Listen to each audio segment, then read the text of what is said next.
Hello student, সবাই কেমন আছো? আশা করি সবাই খুব ভালো এবং সুস্থ আছো। দেখো, আজকের ভূগোল ক্লাসে আমরা আলোচনা করব তোমাদের ক্লাস 10 এর বায়ুমণ্ডল অধ্যায়ের ছোট্ট কিন্তু অনেক গুরুত্বপূর্ণ একটা টপিক। সেটা কি? সেটা স্থলবায়ু এবং সমুদ্রবায়ু। আজকের ক্লাসে আমরা খুব ডিটেলসে জানবো স্থলবায়ু এবং সমুদ্রবায়ু কি, এবং পাশাপাশি তোমাদের এটাও বলে দেব এখান থেকে তোমাদের পরীক্ষায় কি কি প্রশ্ন আসতে পারে। খুব সহজ একটা টপিক, খুব ভালো করে বুঝবে, দেখবে বুঝে নিলে জিনিসটা একদম তোমার কাছে পরিষ্কার হয়ে যাবে, সহজ হয়ে যাবে এবং তোমার মনে থেকে যাবে, আর দ্বিতীয়বার পড়তে হবে না। চলো তাহলে আলোচনা শুরু করি। দেখো, বায়ুমণ্ডল অধ্যায়টা আমরা পড়ার সময় বিভিন্ন রকম বায়ু প্রবাহ সম্পর্কে পড়ে থাকি। এই বায়ু প্রবাহের উপর ভিত্তি করে আমরা 4 প্রকার বায়ু প্রবাহ পেয়ে থাকি। এক নাম্বার আমরা যেটাকে বলতে পারি নিয়ত বায়ু প্রবাহ। নিয়ত বায়ু প্রবাহ, নিয়ত বায়ু প্রবাহ। নিয়ত বায়ু প্রবাহ কাকে বলে? যে বায়ু কোন একটা অঞ্চলে নিয়মিতভাবে, অর্থাৎ সারা বছর ধরে একই বৈশিষ্ট্য নিয়ে প্রবাহিত হয়, তাকে বলে নিয়ত বায়ু প্রবাহ। আমরা 3 প্রকার নিয়ত বায়ু পেয়ে থাকি। কি কি সেগুলো? আয়ন বায়ু, পশ্চিমা বায়ু এবং মেরু বায়ু। এই যে নিয়ত বায়ু প্রবাহ, আয়ন বায়ু, পশ্চিমা বায়ু এবং মেরু বায়ু, এইগুলো নিয়ে আমরা আলাদা একটা ক্লাস আলোচনা করব। আজকে আমরা শুধু পড়ব স্থলবায়ু এবং সমুদ্র বায়ু নিয়ে। তার আগে একটু তোমাদের আলোচনা করে দিই, তাহলে পুরো টপিকটা তোমাদের ধরতে সুবিধা হবে বা বুঝতে বেশি সুবিধা হবে। 2 নম্বরে আমরা আলোচনা করতে পারি সাময়িক বায়ু প্রবাহ। সাময়িক বায়ু প্রবাহ, সাময়িক বায়ু প্রবাহ। সাময়িক বায়ু প্রবাহে আমরা পেয়ে থাকি কি কি? সেটা হচ্ছে সমুদ্র বায়ু, স্থলবায়ু বা স্থলবায়ু, সমুদ্র বায়ু এবং মৌসুমী বায়ুকেও আমরা সাময়িক বায়ু প্রবাহের মধ্যে পেয়ে থাকি। অর্থাৎ সাময়িক বায়ু প্রবাহ কাকে বলবো? যে বায়ু দিনের কোন একটা নির্দিষ্ট সময়ে বা বলতে পারি বছরের কোন একটা নির্দিষ্ট সময়ে কোন একটা অঞ্চলে প্রবাহিত হয়, সেটাই হচ্ছে সাময়িক বায়ু প্রবাহ। যেমন আমরা স্থলবায়ু বলতে পারি, সমুদ্র বায়ু বলতে পারি, অ্যানায়ন ক্যাটায়ন বলতে পারি, বা পার্বত্য অঞ্চলে বায়ু প্রবাহ, উপত্যকা অঞ্চলে বায়ু প্রবাহ, এইগুলোকে আমরা সাময়িক বায়ু প্রবাহ বলতে পারি। 3 নাম্বার আমরা পড়বো, 3 নাম্বার আমরা কি পড়বো? 3 নাম্বার পড়বো স্থানীয় বায়ু প্রবাহ। স্থানীয় বায়ু প্রবাহ। স্থানীয় বায়ু প্রবাহ কোনগুলো? স্থানীয় বায়ু প্রবাহ হলো কোনো একটা অঞ্চলে যে বায়ুটা প্রবাহিত হচ্ছে সেটা স্থানীয় বায়ু প্রবাহ। যেমন একটা উদাহরণ হিসেবে কি হতে পারে? ধরো কোন একটা অঞ্চলে নিয়মিতভাবে একটা বায়ু প্রবাহিত হচ্ছে, সেটা হচ্ছে স্থানীয় বায়ু প্রবাহ। যেমন আমরা শীতল স্থানীয় বায়ু প্রবাহ বলতে পারি। কোন একটা অঞ্চলে ধরো শীতল বায়ু প্রবাহিত হয়, সেই অঞ্চলটাকে আমরা শীতল বায়ু প্রবাহ বলতে পারি। কোন অঞ্চলে যদি গরম বায়ু প্রবাহিত হয়, আমরা কি বলতে পারি? এটা গরম বায়ু প্রবাহ অঞ্চল। এইভাবে আমরা ভাগ করতে পারি। 4 নম্বর আমরা কি পেয়ে যাই? আকস্মিক বায়ু প্রবাহ। আকস্মিক বায়ু প্রবাহ। আকস্মিক বায়ু প্রবাহটা কি? হঠাৎ করে যে বায়ুটা প্রবাহিত হয়, যেমন ঘূর্ণিঝড় হতে পারে বা ঘূর্ণবাত, প্রতিপ ঘূর্ণবাত হতে পারে, এগুলো হচ্ছে আকস্মিক বায়ু প্রবাহ বা হঠাৎ করে এই বায়ুটা প্রবাহিত হয়। স্থানীয় বায়ু প্রবাহের উদাহরণ যেমন হতে পারে লু হতে পারে, লু হতে পারে, চিনুক হতে পারে, চিনুক হতে পারে, খামসিন হতে পারে, খামসিন হতে পারে। তো এই সাময়িক বায়ু প্রবাহ নিয়ে একটা ক্লাস তোমাদের আমি পরে করাবো। আজকের আমাদের ক্লাস হচ্ছে সাময়িক বায়ু প্রবাহ। এর মধ্যে স্থলবায়ু, স্থলবায়ু এবং সমুদ্র বায়ু, সমুদ্র বায়ু। আজকে আমরা এই টপিকটা নিয়ে আলোচনা করব, স্থলবায়ু এবং সমুদ্র বায়ু। চলো এবার খুব ভালো করে যেগুলো বলছি বুঝে নাও, জিনিসটা তোমার কাছে অনেক সহজ মনে হবে। প্রথমে আসি স্থলবায়ু। আচ্ছা, এই জিনিসটা বোঝার আগে আরো একটা জিনিস তোমাদের বুঝে নিতে হবে, সেটা হলো উচ্চচাপ এবং নিম্নচাপ। এই স্থলবায়ু এবং সমুদ্রবায়ু পড়ার আগে আমাদের উচ্চচাপ এবং নিম্নচাপটা একটু বুঝে নিতে হবে। উচ্চচাপ ও নিম্নচাপটা একটু বুঝে নিতে হবে। উচ্চচাপ এবং নিম্নচাপ কি এটা আমাদের একটু বুঝে নিতে হবে। দেখো, উচ্চচাপ আমরা তখনই বলবো কোনো একটা অঞ্চলে, যে অঞ্চলে কি হবে, বায়ুটা ঠান্ডা হবে। যে অঞ্চলে বায়ুটা ঠান্ডা হবে, শীতল হবে এবং বায়ুর ঘনত্ব বেশি হবে, সেই অঞ্চলটাকে বলবো উচ্চচাপ। তাহলে উচ্চচাপ অঞ্চলে কি হয়, বায়ু ঠান্ডা হয়। আর নিম্নচাপ অঞ্চলে কি হয়, বায়ু গরম হয়। নিম্নচাপ অঞ্চলে বায়ু গরম হয়। এবার বায়ু গরম হলে কি হয়, আমরা জানি গরম হলে ঘনত্ব কমে যায়। তোমরা ফিজিক্সে পড়েছিলে কোনো বস্তু বা কোনো কিছু গরম হয়ে গেলে তার ঘনত্ব কমে যায়। বায়ু যখন ঘনত্ব কমে যাচ্ছে, ঘনত্ব কমে যাওয়া মানে বায়ুটা হালকা হয়ে যাচ্ছে। হালকা হলে কি হবে, বায়ুটা উপরের দিকে উঠে যাবে। ধরো এই একটা অঞ্চল, এখানে যে বায়ুটা প্রবাহিত হচ্ছে, এখানে ধরো নিম্নচাপ। নিম্নচাপ হলে কি হয়, তাপমাত্রা বেশি থাকে, বায়ুটা কি হয়, বায়ুটা অত্যন্ত গরম হয়। গরম বায়ু কি হলে কি হবে, বায়ুটা উপরে উঠে যাবে। বায়ুটা উপরে উঠে যাবে, বায়ুটা উপরে উঠে যাবে। এবং বায়ুটা যখন উপরে উঠে যাচ্ছে, এই জায়গাটা কি ফাঁকা পড়ে থাকবে। এবার ফাঁকা তো থাকতে পারে না, কোনো কিছু দিয়ে পূরণ করতে হবে। তখন কি হবে, এর পাশের যে বায়ুগুলো রয়েছে, এই বায়ুগুলো এই অঞ্চলটায় চলে আসবে। পাশের বায়ুগুলো এই অঞ্চলটায় এসে এই অঞ্চলটাকে পূরণ করবে। এই যে পরিস্থিতিটা সৃষ্টি হচ্ছে, এটাকে বলা হচ্ছে নিম্নচাপ। কি হচ্ছে, নিম্নচাপে বায়ু হালকায় উপরে উঠে যাচ্ছে এবং পার্শ্ববর্তী এলাকার বায়ুগুলো সেই অঞ্চলটাকে পূরণ করছে। বোঝা গেছে, এটা হচ্ছে নিম্নচাপ। এর উল্টোটাই হচ্ছে উচ্চচাপ। অর্থাৎ উচ্চচাপ অঞ্চলটায় কি হচ্ছে, উচ্চচাপ অঞ্চলে এই যে নিম্নচাপ অঞ্চল, এই অঞ্চলটা যদি নিম্নচাপ হয়, এর পাশের অঞ্চলটাই হয় উচ্চচাপ। তাহলে উচ্চচাপ অঞ্চলে তখন কি হচ্ছে, এই যে বায়ুটা যখন সরে যাচ্ছে, উপর থেকে আবার ঠান্ডা বায়ু এই অঞ্চলটা এসে পূরণ করছে। এটাই হলো উচ্চচাপ। বোঝা গেছে উচ্চচাপ নিম্নচাপ বিষয়টা। উচ্চচাপে কি হচ্ছে, বায়ুটা গরম হয়ে উপরে উঠে যাচ্ছে, আর নিম্নচাপে শীতল বায়ুটা নিচের দিকে নেমে আসছে। এই হচ্ছে উচ্চচাপ আর নিম্নচাপের কনসেপ্ট। চলো এবার যেটা পড়বো সেটা হচ্ছে সমুদ্র বায়ু এবং স্থলবায়ু। পুরো জিনিসটা তোমাদের একসাথেই বুঝিয়ে দেবো। আচ্ছা, চলো এবার পড়বো সমুদ্র বায়ু এবং স্থলবায়ু। দেখো, নামের মধ্যে কিন্তু লুকিয়ে আছে সমুদ্র বায়ু কি এবং স্থলবায়ু কি। স্থলবায়ু কি, যে বায়ুটা স্থলভাগ থেকে প্রবাহিত হচ্ছে। কোন দিকে প্রবাহিত হবে, স্থলভাগ থেকে সমুদ্রের দিকে যে বায়ুটা প্রবাহিত হবে সেটাকে আমরা বলবো স্থলবায়ু। এবং সমুদ্র থেকে যে বায়ুটা স্থলভাগের দিকে আসবে সেটাকে আমরা বলবো সমুদ্র বায়ু। কি বললাম, যে বায়ুটা স্থলভাগ থেকে সমুদ্রের দিকে প্রবাহিত হচ্ছে সেটাকে বলবো স্থলবায়ু, এবং যে বায়ুটা সমুদ্র থেকে স্থলভাগের দিকে প্রবাহিত হচ্ছে সেটাকে আমরা বলবো সমুদ্র বায়ু। এবার প্রশ্ন হচ্ছে, স্থলবায়ু এবং সমুদ্র বায়ু কখন প্রবাহিত হয় সেইটা এবার আমাদের বুঝে নিতে হবে।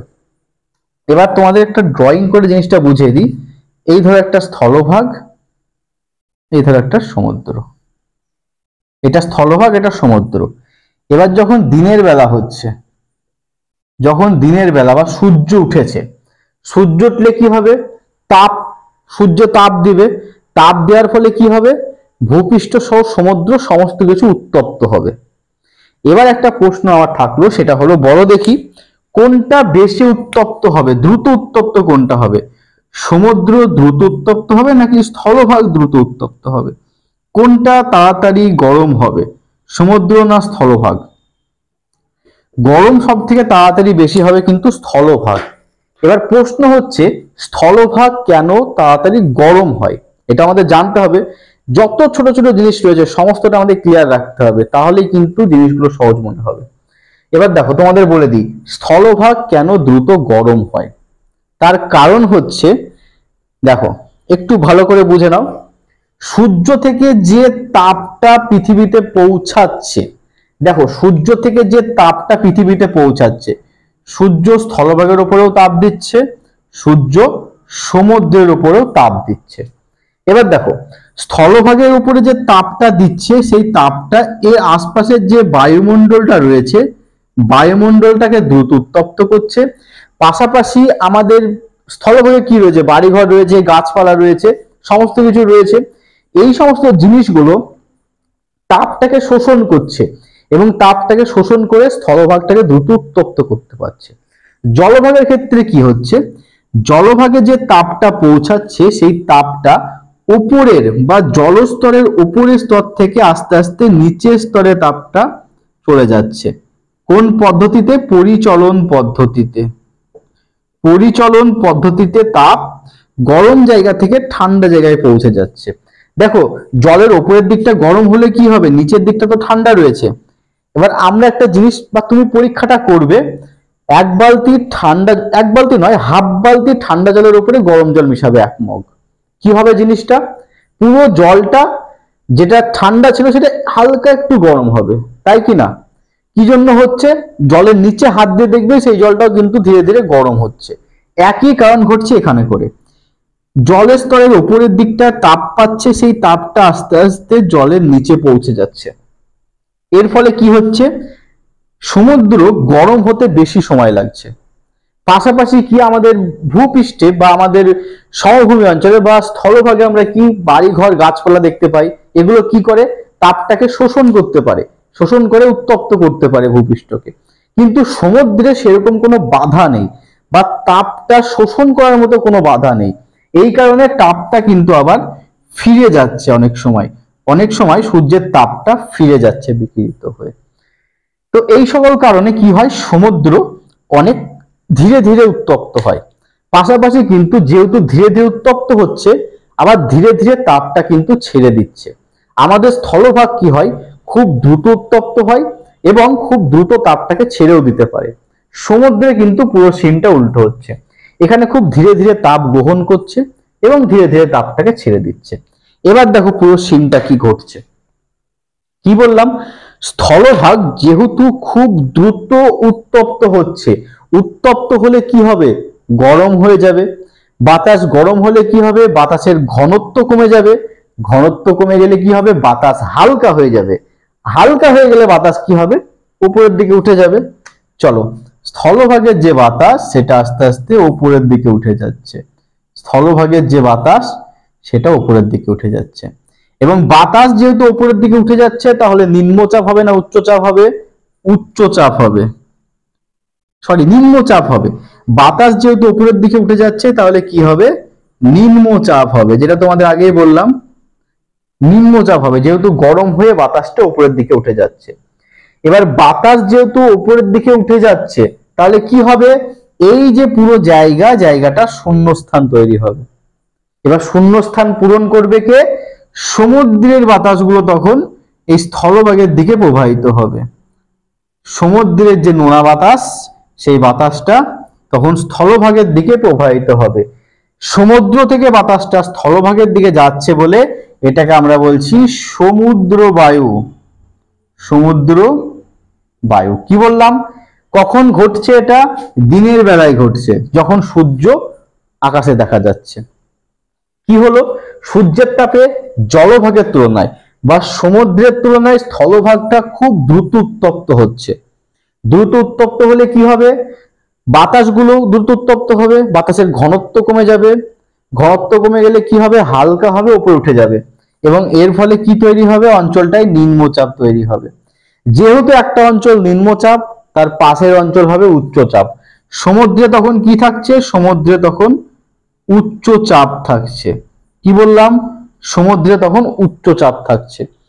আগে একটু আগেই তোমাদের বললাম, বাতাস সব সময় উচ্চচাপ অঞ্চল থেকে নিম্নচাপ অঞ্চলের দিকে প্রবাহিত হয়। বাতাস উচ্চচাপ অঞ্চল থেকে নিম্নচাপ অঞ্চলের দিকে প্রবাহিত হয়। স্থলভাগে কি থাকছে, নিম্নচাপ। জলভাগে কি থাকছে, উচ্চচাপ। তাহলে কি হচ্ছে, সমুদ্র থেকে বা জলভাগ থেকে সেই বাতাসগুলো স্থলভাগের দিকে প্রবাহিত হচ্ছে। কোন সময় প্রবাহিত হচ্ছে, দিনের বেলায় প্রবাহিত হচ্ছে। এবং যেহেতু সমুদ্র থেকে বাতাসটা স্থলভাগের দিকে প্রবাহিত হচ্ছে, তাই এই বায়ুর নাম হচ্ছে সমুদ্র বায়ু। আশা করি সমুদ্র বায়ুটা তোমরা বুঝতে পেরে গেছো। চলো, এবার ঘটছে বা এবার যেটা পড়বো সেটা হচ্ছে স্থলবায়ু। স্থলবায়ুর ক্ষেত্রে পুরো সিনটা উল্টো হয়ে যাবে। আমি এই জায়গায় একটু দেখিয়ে দিই তোমাদের স্থলবায়ুর ক্ষেত্রে ঘটনাটা কি হচ্ছে। এখানেও এই একটা ভূমি করলাম, এই সমুদ্র করে দিলাম সুন্দর করে, সমুদ্রে জল করে দিই, এই সমুদ্রে জল করে দিই, জল করে দিই, জল হয়ে গেল সমুদ্রে। এবার দেখো যখন রাত্রিবেলা হচ্ছে বা একটু মাঝরাত হচ্ছে তখন ঘটনাটা কি হচ্ছে দেখো। রাত্রিবেলার ক্ষেত্রে পুরো ঘটনাটা কিন্তু উল্টে যাচ্ছে। একটু আগেই তোমাদের বললাম স্থলভাগ যেহেতু দ্রুত তাপ বহন করতে পারে সেহেতু দ্রুত কিন্তু তাপটাকে ছেড়েও দিতে পারে, কিন্তু জলভাগের ক্ষেত্রে জিনিসটা উল্টো হচ্ছে। কেন? কারণ জলভাগ ধীরে ধীরে তাপ গ্রহণ করছে আবার ধীরে ধীরে সেই তাপটাকে ছাড়ছে। কি বললাম? জলভাগ কি করে? ধীরে ধীরে তাপ গ্রহণ করে আর ধীরে ধীরে তাপ ছাড়ে। জলের তাপ গ্রহিতা যেটাকে বলে, জলের যে তাপ গ্রহিতা সেটা কিন্তু অনেক বেশি হয়, ধীরে ধীরে তাপ গ্রহণ করতে পারে এবং ধীরে ধীরে জল কিন্তু তাপ ছাড়ে।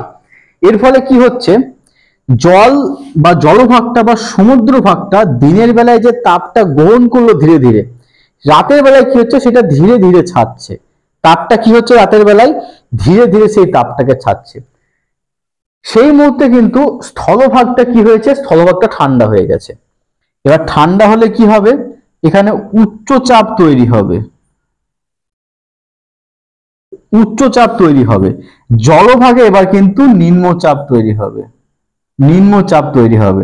যেহেতু জলভাগ তখনও গরম রয়েছে, গরম থাকলে কি হবে, গরম থাকলে বাতাস হালকা হবে, বাতাস হালকা হলে কি হবে, ওপরের দিকে উঠে যাবে, বাতাস ওপরের দিকে উঠে যাবে। বাতাস উপরের দিকে উঠে যাওয়ার ফলে কি হবে, শূন্যস্থান পূরণ হবে, শূন্যস্থান তৈরি হবে, শূন্যস্থান পূরণের জন্য বাতাস প্রয়োজন। তখন কি হবে, স্থলভাগের উচ্চচাপ অঞ্চল থেকে বাতাস সমুদ্রের নিম্নচাপের দিকে ধেয়ে আসবে এবং এখানে যে শূন্যস্থান তৈরি হবে সেটাকে পূরণ করবে। কি বললাম? স্থলভাগের উচ্চচাপ থেকে বাতাস তখন নিম্নচাপের দিকে ধেয়ে আসবে। এটা কোন সময় হবে? এটা হবে রাত্রিবেলাতে। তাহলে পুরো যেটুকু বললাম আরো একবার সুন্দর করে বলে দিই তোমাদের। দেখো প্রথমে আসি স্থলবায়ু, প্রথমে আসি স্থলবায়ু, স্থলবায়ু। স্থলবায়ুর ক্ষেত্রে কি হচ্ছে, স্থলবায়ুটা সরি এটা সমুদ্র বায়ু, প্রথমে সমুদ্র বায়ুটা বুঝিয়ে দিই। সমুদ্র বায়ু, সমুদ্র বায়ুটায় কি হচ্ছে, দিনের বেলায় যখন তাপ বেশি থাকছে, তাপ বেশি থাকার ফলে কি হচ্ছে, ভূপৃষ্ঠ খুব দ্রুত তাপ গ্রহণ করছে, তাপ গ্রহণ করে উত্তপ্ত হচ্ছে এবং বাতাস উত্তপ্ত হওয়ার ফলে উপরের দিকে উঠে যাচ্ছে, যার ফলে নিম্নচাপ তৈরি হচ্ছে। এবার তোমাদের বললাম যে অঞ্চল নিম্নচাপ হবে তার পাশের অঞ্চলই হবে উচ্চচাপ।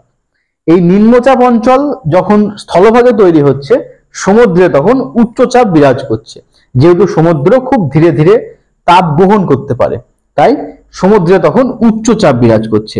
এবার সমুদ্রে উচ্চচাপ থেকে নিম্নচাপের দিকে বায়ু প্রবাহিত হচ্ছে। কোন সময় প্রবাহিত হচ্ছে? দিনের বেলায়। এই বায়ুটাকে বলা হচ্ছে সমুদ্র বায়ু। এর উল্টো ঘটনা ঘটছে রাত্রে বেলায়। সমুদ্র যেহেতু ধীরে ধীরে তাপ গ্রহণ করে তাই ধীরে ধীরে তাপটাকে ছেড়ে দেয়। কি হচ্ছে, সমুদ্র রাত্রে বেলায় যখন স্থলভাগ দ্রুত তাপ গ্রহণ করে যখন তাপটাকে ছেড়ে দিচ্ছে তখন স্থলভাগ কিন্তু ঠান্ডা হয়ে যাচ্ছে, জলভাগ কিন্তু বা সমুদ্র কিন্তু তখনও উত্তপ্ত রয়েছে। এর ফলে সমুদ্রে তৈরি হচ্ছে নিম্নচাপ আর স্থলভাগে তখন তৈরি হয়েছে উচ্চচাপ। এবার স্থলভাগে উচ্চচাপ তৈরি হওয়ার ফলে কি হচ্ছে, স্থলভাগ থেকে বায়ু সমুদ্রের দিকে প্রবাহিত হচ্ছে। কোন সময় প্রবাহিত হচ্ছে? রাত্রের বেলায় প্রবাহিত হচ্ছে। এই বায়ুকেই বলা হচ্ছে কিন্তু স্থলবায়ু। আশা করি স্থলবায়ু এবং সমুদ্র বায়ু পুরোটা বুঝতে পেরেছো।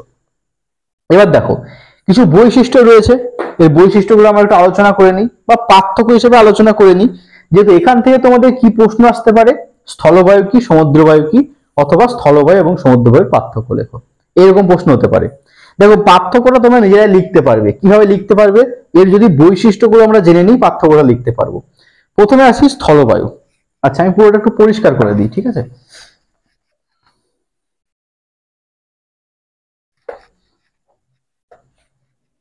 আচ্ছা আমি একটু পুরোটা পরিষ্কার করে দিই।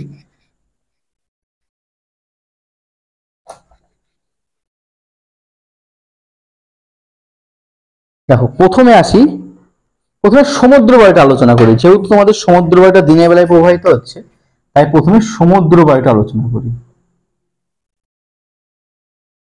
সমুদ্র বায়ু আর স্থলবায়ু, দেখো পার্থক্যটা কিভাবে তৈরি করবে। প্রথমে আসি প্রবাহের দিক, কোন দিক থেকে কোন দিকে প্রবাহিত হচ্ছে। সমুদ্র বায়ু সমুদ্র থেকে স্থলভাগে প্রবাহিত হচ্ছে, আর স্থলবায়ু কি হচ্ছে, স্থলভাগ থেকে সমুদ্রে প্রবাহিত হচ্ছে।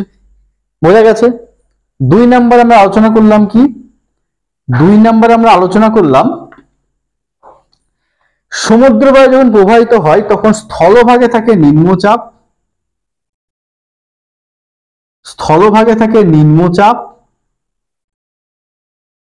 এবং সমুদ্রে কি থাকে, সমুদ্রে থাকে উচ্চচাপ। আর স্থলবায়ুর ক্ষেত্রে আমরা কি পড়লাম, এর উল্টোটা হয়, স্থলভাগে থাকে উচ্চচাপ এবং সমুদ্রে থাকে নিম্নচাপ। হয়েছে। 3 নাম্বার বৈশিষ্ট্য আমরা কি পেলাম, কখন প্রবাহিত হচ্ছে। সমুদ্র বায়ু প্রবাহিত হচ্ছে দিনের বেলায়,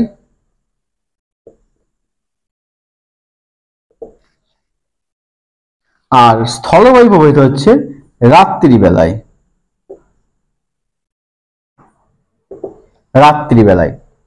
এবার দেখো বায়ু কোনটা হবে শুষ্ক এবং কোনটা হবে আর্দ্র, তোমরা বলো দেখি কমেন্টে কোনটা শুষ্ক কোনটা আর্দ্র হবে। দেখো সমুদ্র বায়ু যেহেতু সমুদ্র থেকে স্থলভাগের দিকে প্রবাহিত হচ্ছে, তাহলে কি হবে, বায়ুতে জলীয় বাষ্প বেশি থাকবে। জলীয় বাষ্প বেশি থাকলে কি হবে, বায়ু আর্দ্র হবে, অর্থাৎ সমুদ্র বায়ু আর্দ্র প্রকৃতির হয়ে থাকে। স্থলবায়ুর ক্ষেত্রে কি হবে, স্থলভাগ থেকে সমুদ্রে যাচ্ছে, তাহলে বায়ু কি হবে, শুষ্ক হবে, যেহেতু কোনো জলীয় বাষ্প নেই তাই বায়ু হবে শুষ্ক। নেক্সট বৈশিষ্ট্য, আর্দ্রতা হলে কি হবে, যদি বাতাসে আর্দ্রতা বেশি থাকে বা জলীয় বাষ্প বেশি থাকে কি হবে, বৃষ্টিপাত হবে। সমুদ্র বায়ু প্রভাবে বৃষ্টিপাত হয়, আর স্থলবায়ু প্রভাবে বৃষ্টিপাত হয় না, অর্থাৎ এটা শীতল ভাব বিরাজ করে। স্থলবায়ু কোন সময় বেশি প্রবাহিত হয় বা কোন ঋতুতে বেশি প্রবাহিত হয়, আমরা দেখতেই পাচ্ছি আর্দ্র থাকছে, বৃষ্টিপাত থাকছে, অর্থাৎ গ্রীষ্ম ঋতুতে বেশি প্রবাহিত হবে বা গরমকালে বেশি প্রবাহিত হবে। স্থলবায়ুটা ঠিক উল্টো হচ্ছে, এটা শীতকালে বেশি প্রবাহিত হবে। স্থলবায়ু কোন সময় প্রবাহিত হবে, শীতকালে বেশি প্রবাহিত হবে। বোঝা গেছে। তো এই ছিল তোমাদের স্থলবায়ু এবং সমুদ্র বায়ু। আশা করি পুরো বিষয়টা বুঝতে পেরেছো। এবার খুব সুন্দরভাবে 3টে প্রশ্ন বানিয়ে নেবে, স্থলবায়ু কি, সমুদ্র বায়ু কি এবং স্থলবায়ু ও সমুদ্র বায়ুর পার্থক্য। এই 3টে প্রশ্ন রেডি করে নেবে এখান থেকে, তাহলে পুরো টপিকটা তোমার পড়া হয়ে যাবে। বোঝা গেছে। তো আজকের ক্লাসটা এখানে শেষ করি। প্রত্যেকে ভালো থেকো, মন দিয়ে পড়াশোনা করো।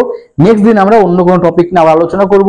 প্রত্যেকে ক্লাসগুলো করো, দেখবে ক্লাসের মধ্যেই পুরো জিনিসগুলো তোমার তৈরি হয়ে যাচ্ছে।